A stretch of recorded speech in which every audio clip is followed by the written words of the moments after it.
Hey, beautiful people, welcome to today's episode. I call this From Shadows to Shine.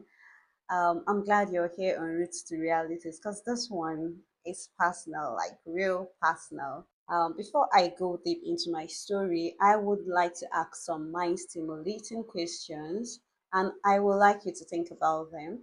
Yeah, have you met someone who you feel clearly um, he or she is talented, gifted, full of potentials, and deep down you feel like they should be doing a lot of big things, like they should be owning that stage, they should be leading that team, they should be writing that book, but somehow they just feel like they can't, not because they really tried it and it didn't work out, but because they think they cannot do it.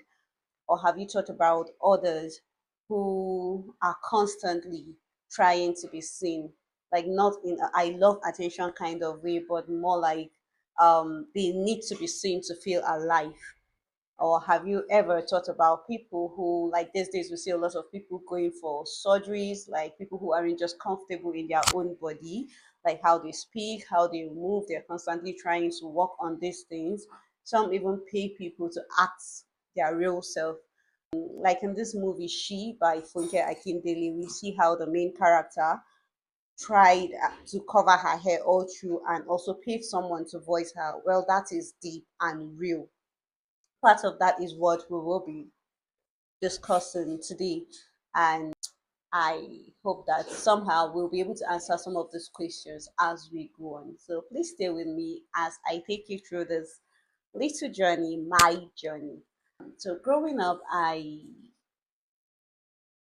have always thought that I was the ugliest child alive. Well, that was how I felt. Um, felt like I was the ugliest child alive. Like being around other kids is always a favor. Like I don't deserve that, but somehow they just feel they should just have me around because they don't want me being alone and all of that. I felt like even in school, why I had few friends was because I was part of the smart ones in class. I thought because deep down I thought I wasn't deserving of so much love or their friendship. Maybe that was how I thought, and this really messed with my confidence. It created this inferiority complex in me, making me feel inadequate, and somehow that affected me. But we'll find out how as we keep going. So growing up, I had this eye problem. I think I inherited it from my dad. Um, we've seen different opticians. They always advise I use glasses, but my dad will always object to that. I don't know why, but I trusted his judgment. Maybe because I grew up seeing him use glasses, and like right now now I understood why he kept pushing it away. So then we just get medication upon medication, like not something permanent, but at least something to hold it down till the next flare up. My eyes were red, like bloodshot red, and then my eyelids are really dark, like they've been dark right from then because I scratched them a lot. And then I have this really dark lips on a black face. At least that's how I felt. I felt like all of those made me look really ugly.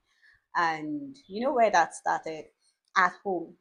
My mom, African parents, my mom would always call me out on this particular thing whenever I do something wrong, like always insulting my ear. Like there's a way she say it in Hausa, like I couldn't enter and then you. For those who don't know what this is, it's a tree used in the north for filtering of stuff like beans, rice, and all of those kind of farm products.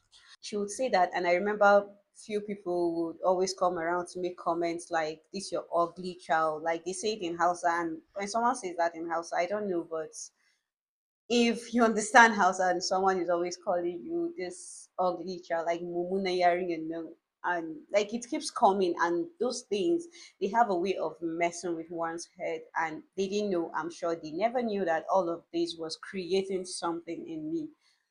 I grew up with it. Now picture this: a red eyes, dark eyelids, black lips on a really dark face.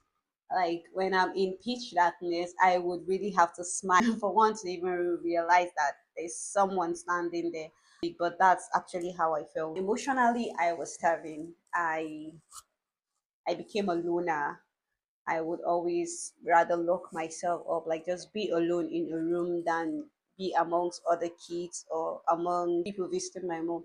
Like I would rather just be alone when no one gets to call me out on some of these things. I know I have them already. I don't need you reminding me because there's a way it makes me feel uncomfortable. But I was just a child. There was no way I could always stand up for myself to always say, please don't call me this, please don't call me that. And I can only do that with my peers. So instead of even going out to do that, I decided to always be locked up in a room. I remembered when I was in JS2, each time I returned from school, I would always lock myself in a room. And that was how I learned how to plait. Like I would plait myself, I would make my hair, lose it. Like I would do it like countless times as long as I still had the time to stay indoor before I get to start my usual house chores. I will keep doing that rather than going out there to play with other kids and get called out with certain names that makes me uncomfortable. And I kept doing that until I got better at it. I remember picking up some of my dresses that I would just think of an idea on a different style, like something to just make it look different, and I'll just pick it up, use scissors, cut some part of it, and use hand needle and thread to just fix something, to just create something to make it look different and beautiful. All this happened because I was trying to hide from people and all the name calling. So this really affected me emotionally, and no one could tell me otherwise, and I would believe because from home I wasn't told that a lot, and I don't even get that outside. To actually take a pause before we continue this, the story is actually going to be a very long one, but for now we would just take a back seat